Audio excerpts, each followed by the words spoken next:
Oh, hi there. A friend of mine, he said, Ron, you have a face for radio. And at first I didn't get that. And then I thought about it. And he might be right. In fact, I'm sure he is. And so you can be the judge of that yourself. But why am I out here in the woods?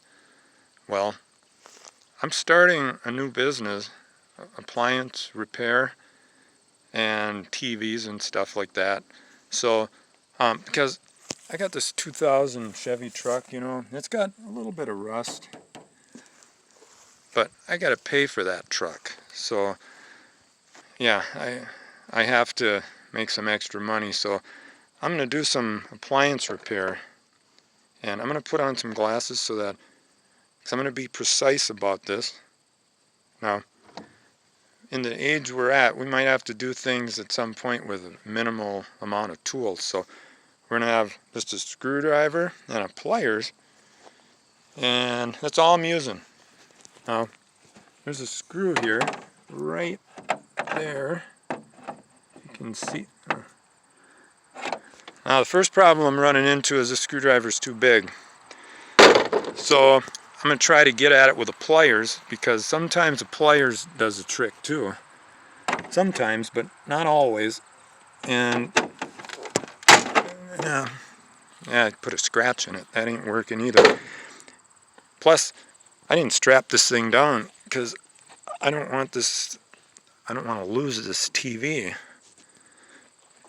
There we go. Yeah, because this guy's going to want that back so he can watch whatever he's going to watch. I'm going to have to use a different tool. Now, there's a fuse that's gone out in this thing. Well, this tool, I learned a trick with it. Don't use this end as much, but this end. Now, if I go right up here on these fins and just very gently just give it a few whacks, but gently, you can see in there is no fuse there. The fuse isn't in that spot. But sometimes they put the fuse in the back. So, well, let's go. Now that is a speaker. That's a speaker. I'm sure this thing will work. It's probably just needed to be bumped a little bit. Now, in the day and age we're in, we have so many different tools and things that work. So, like on the top here where there's just a little hole, I'm just going to put these sticks on there. Now you can do this at home, because I'm no IT guy. I can tell you that right now. But there are tools that can enable the average person to be able to do this stuff. And some people are afraid, but I'm willing to take the gamble.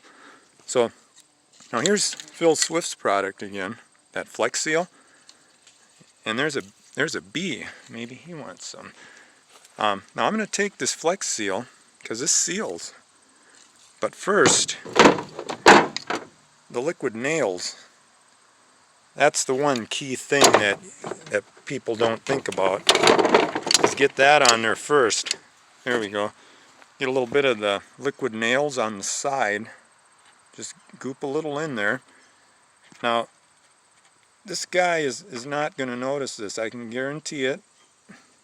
In fact, there's probably a 30-day guarantee I'm going to give him. And I'll put a little dab right on that one just to hold it in case.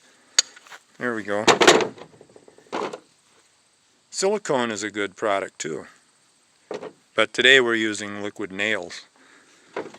And then Phil Swift here, yeah, he cut that boat in half, and that worked for him. So this has got to work on the TV.